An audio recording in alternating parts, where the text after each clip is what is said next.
Hello, and welcome to Fundamentally Wrong, a pony podcast. I am z-marotrix, as some of you might know from my channel.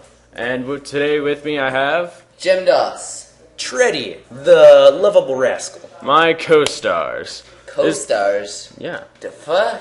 Yes. I thought we were all equal here, you monster. We are all equal. We're all the co-stars of each other. Which is just what Hitler said. Okay. What? Quiet, you. Let's start with this fanfic we've got up here. Okay, so today, James here, or... Treddy. Oh, Treddy. frick, we already screwed that up. No, I think we're just going to say... It's fine. Okay. Our listeners have no standards. I'm z-marotrix. I also go by Jacob. Jim Doss also goes by Brennan. And Treddy Stir, the... Treddy Stirs James. The one you met is the husky buff man. You don't look anything like the husky puff man. Yes, he I said does. buff man, not puff man. Yes, he does. Yes, I do. Okay, let's Alright, let's just... No more of those creepy noises. Anyway. Now that we have creeper noises out of the way. Today we have with us the seventh element, of which James will be reading. Mm-hmm. James is actually the only one here who hasn't read it, so that's why we chose him. Yeah, so my reactions to what I will read are genuine. It has nothing to do with the fact that the other two of us can't read. There will be links to this fan fiction in the description of the video, as well as, well, yeah, just in the description of the video. And as a warning, I will do voices. Damn it. I'm sorry, everyone, but it has to happen. Anyway. Wait, am I reading the author's notes? Do you want to? No. Okay, then. We probably should have planned that part out, but oh well. Our readers... Okay. Flash, where are you? It's time for bed, you know, came a soft voice from down the hallway. Flash giggled underneath his bedsheets. There was no way his mom was going to find him. Wait, what's he... If he lay perfectly flat on his bed. Think He about heard it. the sound of footsteps drawing closer and began to hold his breath as the covers over him would stay perfectly still. He couldn't believe this was working so far. The elderly mayor entered the room and gave it a quick look over. It was obvious where the little Pegasus pony was hiding. In the closet. He's under the bed! Now where could he possibly be? She said with a subtle humorous undertone. Oh, God. Oh, God, you girl voice. Nonchalantly, purposely coming up empty every time so she could put on a good show for her son. Let's see, he's not in the closet, not in the dressers. Oh, guess I was wrong. Oh, Daisy, where could your son possibly be? James, drop the voice. Okay. Please. She stated rhetorically. For the sake of what viewers are still alive. Oh, they're all dead now. Another pony entered the room, and the gentle mayor turned around. Blitz, do you have any idea where our son could be? Blitz looked straight towards the bed, but pretended not to see the noticeable lump resting in the middle. He hummed for dramatic effect. Nope, dear, I haven't a clue. Okay, Daisy really quickly. To be honest, do we really care whether or not he's hiding, parents? I mean, I think you could just leave the room and he'll fall asleep under his bed. His bed.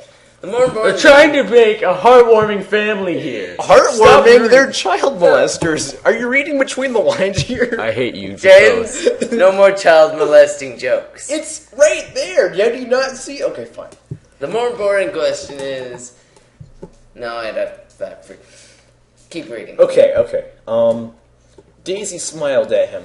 Well, he must have disappeared How do you then. pronounce that? Yeah. A grin wiped I thought it across was Blitz's face. Yep, he must have.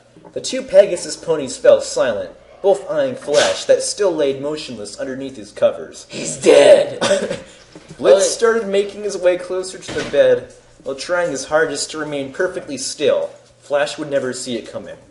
Well, Daisy said, Georgie in the mood, I guess we'll never know where he went.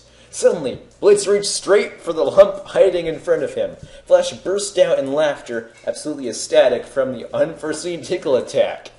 Between the lines, people, between the lines. Oh my God, James, keep reading.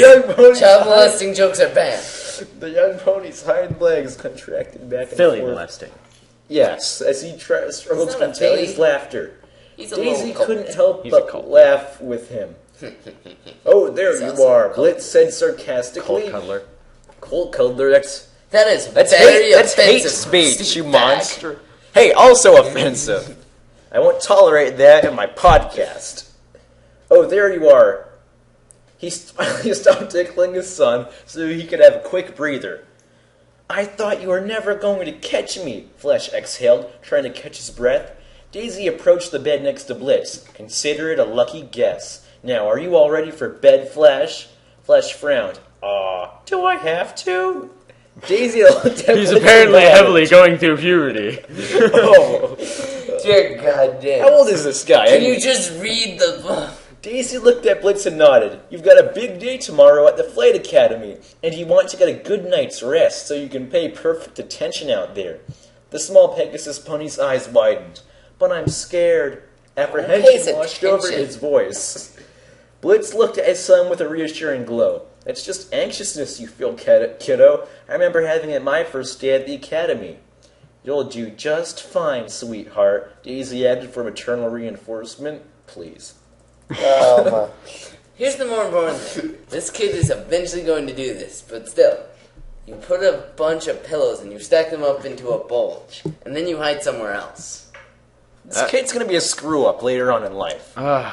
Did neither of you ever try that? I did. Did it work? No.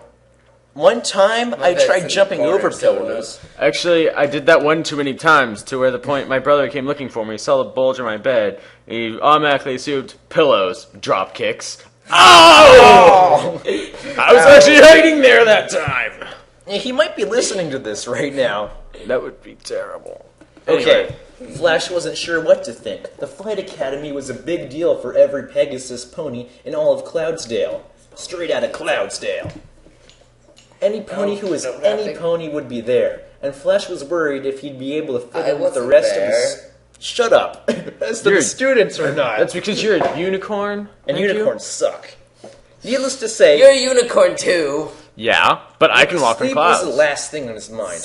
Anyway, sleep tight, big guy, Blitz said, as he turned around with Daisy to exit the room. Dad, Flash added, just as Blitz made his way through the doorway, before I go to bed, can I have a bedtime story? Daisy looked at Blitz. How could they deny such an innocent request? Blitz turned around and stared at his son in admiration. Fair enough. Would you like to hear? Flash's eyes were flush with excitement, and a big smile swept across his face. Why was there a swept on the... Swept! Swept! From now on, that's how we're saying swept. Swept! How about that one story, the one where the 6 ponies saved all of Equestria? Oh, yes, Blitz acknowledged. The heroes of Equestria. That story is a little long and a bit too graphic, don't you think, Flash? Daisy interjected. She didn't want Flash's head filled with ancient stories of a forgotten time, let alone filling him with crazy ideas that are history, that really happened, you dumb mom. Blitz looked over at Daisy with comforting affirmation. You're the history major.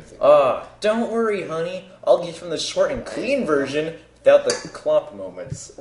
Daisy stood there for a moment in quiet contemplation. Are all your jokes perverse? Maybe, I can't help it. Daisy stood there, but eventually agreed to her son's request. Alright then, but make it quick, okay? Good night, Flash. Pinky die. Good night, Mom, Flash responded, already anticipating the story. Blitz approached Flash's tiny bed and stood next to it. Now, where to begin? Legend has it that over 300 years ago, a great and evil darkness threatened to take over all of Equestria. It was said that Princess Celestia could not hold off the forces on her own. Even with her powerful unicorn magic and divine strength. But she was not alone, for she You'll hear that sound a lot during this podcast. Oh, we're going to play a drinking game later, so now you know about fantastic. Yes, we are. So, avoid touching your drink. Right now. Alright. But she was not alone, for she had the aid of 6 of the bravest ponies the land had ever known. They were Twilight Sparkle, Fluttershy, Applejack, Rarity, Pinkie Pie, and Rainbow Dash! Rainbow Dash for the win! In case you haven't noticed. Quick run through. I love Rainbow Dash. She's awesome. My favorite's Fluttershy, and Brennan's I'm favorite. Pinkie Pie because I am Pinkie Pie, and this is probably not normal how I talk. But still. I'm Rainbow Dash. That's right, Blitz replied. Rainbow Dash and the rest of her friends aided the princess in pushing back the looming darkness. They even had to traverse. Why do you keep picking random words to do the girl princess. It's a girly word, princess. They even had to traverse the dangerous. No, it isn't. You're a girly word. It's not girly word. They even had to traverse the dangerous, ever-free forest and travel even further into the outlands. It only doesn't. Blah, blah, blah, blah, blah. What about Luna? Flash asked curiously. Of course! Of course! Blitz quickly answered. Luna was there as well, fighting alongside her sister. In fact, any pony who could lend a hoof to defend their homes were fighting against the darkness. The warm glow on Flash's face suddenly cooled down to a melancholy hue. What was the darkness, though? What happened to Rainbow Dash and the others? Blitz looked around, trying to find the right answer. No pony knows, son, and the legend gets a bit fuzzy after that. There are rumors, as part of the legend, which says only Princess Celestia and Luna came out of the Everfree Forest. The rest of the ponies merely disappeared. Well, how is that rumors? We know the fact that the 6 ponies haven't been seen since. All that's left. History has been rewritten by whoever's controlling history, so everything Celestia! Everything in history. Celestia is not a tyrant! She is! We will do this rant in a different episode! Fine. Disappeared? Yeah, Blitz said. His voice... Yeah, Blitz said. His voice... Enough with the voices. Inconsiderably. Even to this day, it's a mystery as to what happened in the Outlands. Only Luna and Princess Celestia can know for sure. Okay, but the drinking game is now every time James does a voice, we all take a drink. We'll all take a drink. What I've been doing is every time James says something in a way that annoys me, I take a drink. Oh. I'm half empty. Oh man, that hurts, man. Continue. But that was so long ago that no other pony is around to remember such a time. So why not ask Luna or Princess Celestia? Blitz couldn't help but laugh at his son's gentle naivety or stupidity. If I could take a wild guess, I'd say that neither of them are willing to disclose such information. But maybe, if you're feeling bold enough, you could give it a try one day. Flash looked at his father quizzically, almost as if the young pony sensed his old Colt was keeping something from him. Are you sure you don't know what happened? It was clear that Blitz couldn't dodge the issue here. No, Flash, it's like I told you. The only stories I know are purely from rumors and skeptics, or, as are known in our society, scientists. Not even I was alive during those days. Tell me anyway, Flash unintentionally demanded. Blitz took a deep breath to collect his thoughts. After the evil was pushed back into the Outlands, word spread quickly of the 6 ponies and their sacrifice to Equestria. It's said that without these 6 ponies and their elements of harmony... We're so lucky Nightmare Moon didn't come back during this. Oh, that'd be great. I mean, no. No, the elements of harmony. I love the elements of harmony. The evil would have swallowed up everything, even Cloudsdale. It was easy to see that Flash was a little shaken by his father's words. Sorry, Blitz said with remorse. I promised you and your mother... that I'd give you the clean version. Flash looked up at his father. When I'm old enough, can you tell me the full story? Of course, Flash, but only when I say you're old enough. Is that fair? Blitz responded, returning to his fatherly duties. Flash reluctantly yielded. I guess so. Blitz took the bedsheets and tucked his son in for the night. All right then, it's time for bed, Flash. I'll see you first thing in the morning. Blitz made his way into the hallway, turning off the lights on his way out. Good night, kiddo. Flash curled up in his bed to find a comfortable and warm position. Good night, Dad, he said with a yawn. Daisy was waiting for Blitz in the living room. The mare had a slight look of discontent on her face. Time and time again, he wants to hear that story, doesn't he? Blitz looked at Daisy with the same concern. Yeah, and I hate that I can't tell him the truth. He's just too young to understand right now. The 2 Pegasus ponies made their way to the balcony overlooking all of Cloudsdale. It was a beautiful night in Equestria.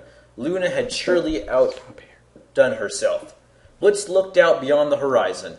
One day, though, a time will come when he will need to understand everything. And that's all the time we have for this part. That's right, folks. It was fun. Unfortunately, being a new the man is keeping us down. Unfortunately, being a new YouTube mayor channel, is keeping us we have a 16-minute time limit, 15 technically, but it goes up to 15, like 50 or something like that. Anyway, we're kind of rushed to end this part, but thank God we finished the prologue. That's true. Yep. Next time we will pick up where we left off and continue reading. Empire. God, Quiet, you! the Luna Republic does And not exist. I will be reading, and you shall hear the sound of my lovely voice. Well, Outro. good night and good buck. Whatever.